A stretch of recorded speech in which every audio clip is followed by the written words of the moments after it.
Hello friends, ఈరోజు మనం మంచి రెసిపీ చేపల పులుసు, ఆంధ్ర చేపల పులుసు ఎలా తయారు చేసుకోవాలో చూద్దాము. దానికి కావాల్సిన పదార్థాలు: ఫ్రెష్గా ఉన్న ఫిష్ ముక్కల్ని తీసుకొని ఉప్పు వేసి శుభ్రంగా ఒక 4-5 టైమ్స్ కడిగేసి పక్కన పెట్టేసుకోండి.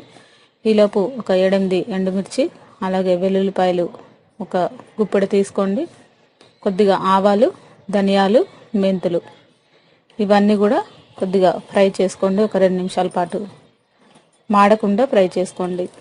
మీడియం ఫ్లేమ్లో పెడితే చక్కగా త్వరగా వేగుతాయి. ఇవి మాడకుండా కూడా మంచిగా వేగుతాయి అన్నమాట. వీటిని ఇప్పుడు మిక్సీలో వేసుకొని ఇలా పౌడర్ చేసి పక్కన పెట్టేసుకోండి.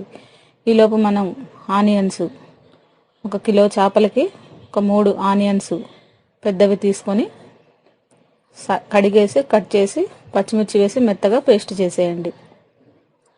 ఈలోపు మనం ఒక 5-6 స్పూన్లు ఆయిల్ పడుతుందండి.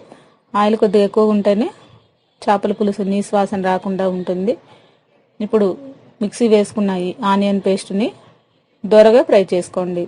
ఒక 2 నిమిషాల పాటు ఫ్రై చేసుకోవాలండి. హై ఫ్లేమ్లోనే చక్కగా ఫ్రై చేయాలి. కొద్దిగా వేగిన తర్వాత దీంట్లో పసుపు వేసేయండి. ఈ రెండు కూడా పచ్చివాసన పోయే వరకు ఫ్రై చేసుకోవాలి. ఇందులో మనం అల్లం వెల్లుల్లి పేస్ట్ కూడా వేసుకోవాలి.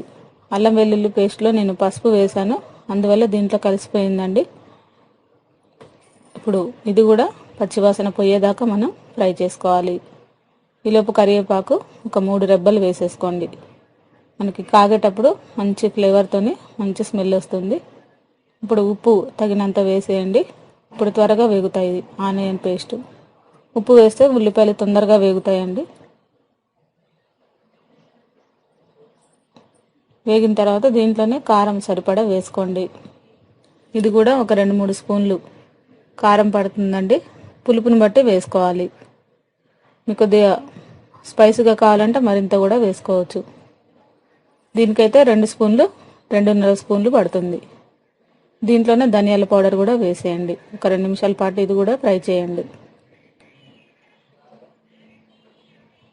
ఇప్పుడు మనం కొద్దిగా ఫ్రై అయిన తర్వాత దీంట్లో చింతపండు పులుసు మీ పులుపు తగ్గట్టు వేసుకోండి. కేజీ చేపలకి మనం మీడియం నిమ్మకాయ సైజ్ అంతా చింతపండు పడుతుంది.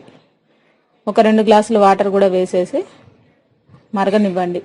దాదాపు ఒక అరగంట వరకు ఈ పులుసు మరగాలండి. ఇప్పుడు ముందుగానే వాటర్ వేయగానే మనం దీంట్లో ఫిష్ ముక్కల్ని వేసేయాలి.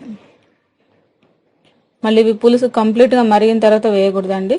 చింతపండు పులుసు వేసి 2 గ్లాసు వాటర్ వేసి దీంట్లోనే చేప ముక్కలను కూడా వేసేయండి. ఇది కూడా దాదాపు మనకి అరగంట, ఒక 40 మినిట్స్ మరగాలండి.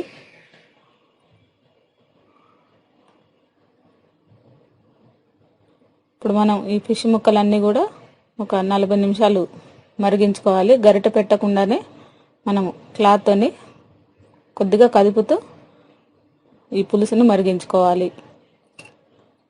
ఇది కొద్దిగా మరిగిన తర్వాత ఆయిల్ పైకి తేలుతుంది, కొద్దిగా చిక్క కూడా పడుతుంది. చిక్కగా పడిన తర్వాత దీంట్లో మనం ఈ ధనియాల కారాన్ని, ధనియాలు ఎండుమిర్చి పౌడర్ చేసుకున్నాం కదా, ఈ పౌడర్ని కూడా దీంట్లో వేసేయాలి. ఇది కూడా ఒక 2 నిమిషాలు మరిగితే సరిపోతుంది. వేసిన తర్వాత పులుసు మాత్రం మనకి ఒక అరగంట పైన మరిగితేనే టేస్ట్ ఉంటుందండి. ఎంత మరిగితే అంత చేపల పులుసు అంత బాగుంటుంది. లో ఫ్లేమ్లో కూడా మనం చాలాసేపు మరిగించుకోవచ్చు.